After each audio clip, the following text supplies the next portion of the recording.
রাজধানীর খুচরা বাজারের প্রতি ডজন ডিম সরকার নির্ধারিত দরের থেকে ৩৩ থেকে ৩৫ টাকা বাড়তি দামে বিক্রি হচ্ছে।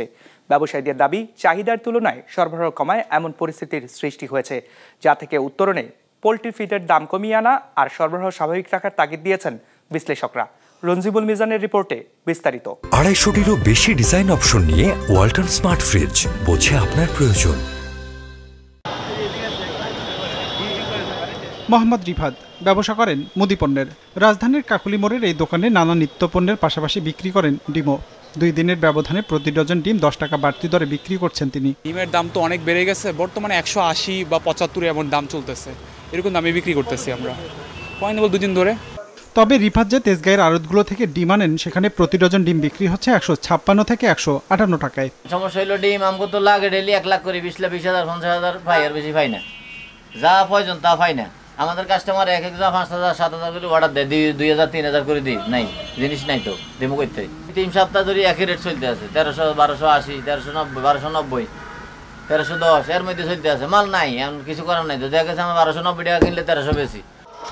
ডিম উৎপাদনের জন্য সারা দেশে ছোট আর মাঝারি আকারের খামার রয়েছে ৬০ থেকে ৬৫ হাজার। এর বাইরে ৮ থেকে ১০টি বড় প্রতিষ্ঠানও বাণিজ্যিকভাবে ডিম উৎপাদন করে। তাদের হিসাবে প্রতি পিস ডিম উৎপাদনে খরচ হয় ১০.৫ টাকা।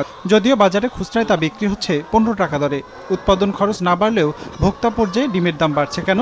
বাজারটা নিয়ন্ত্রণ করে বিশেষ করে কর্পোরেট গ্রুপ এবং তেজগাঁও কেন্দ্রিক যে একটা বাজার আছে, এরা সারা বাংলাদেশের ডিম একটা চক্র আছে, এই চক্রকে নিয়ে তারা এই বাজার মূল্যটা নির্ধারণ করেন, কিন্তু তারা অস্বীকার করেন। খামার থেকে শুরু হয়, যখন উপরের দিকে ডিমের দাম বাড়তে থাকে, এটা শুরু হয় কোত্থেকে?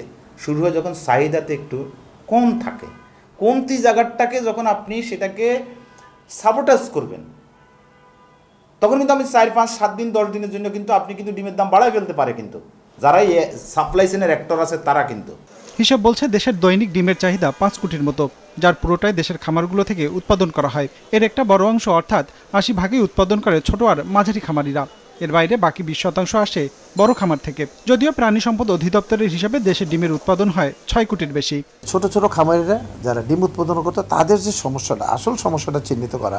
তারা যে জিনিসটা বলে যে তাদের সবচেয়ে বড় সমস্যা হলো যে তারা আপনার ফিড যেটা কিনে, ফিডের প্রাইস বেশি। কেন তারা প্রফিট পাচ্ছে না? কোন জায়গায় অ্যাড্রেস করলে তারা প্রফিটেবল হবে, তারা এই ব্যবসায় উদ্বুদ্ধ হবে? কারণ এই বর্তমান সরকারের কিন্তু একটা বড় চ্যালেঞ্জ হলো যে আপনার উদ্যোক্তা তৈরি করা। সো উদ্যোক্তা তৈরি করে তাকে ব্যবসায় টিকিয়ে রাখতে হবে, এবং এরা যখন সাপ্লাইটা বাড়াবে তখন কর্পোরেট হাউসগুলো বাধ্য হবে ডিমের দাম কমিয়ে আনতে। এটা তখন মার্কেটে অ্যাভেলেবেল হয়ে গেলে ডিমের দাম কমে যাবে। ডিমের দরের ঊর্ধ্বগতি রোধে গেল ১৬ সেপ্টেম্বর এই পণ্যটির যৌক্তিক দর নির্ধারণ করে দেয় প্রাণী সম্পদ অধিদপ্তর। তাতে প্রতি ডজন ডিমের দাম নির্ধারণ করা হয়েছিল ১৪২ টাকা। রঞ্জিবুল মিজান, বিজনেস রিপোর্ট, মাছরাঙা টেলিভিশন।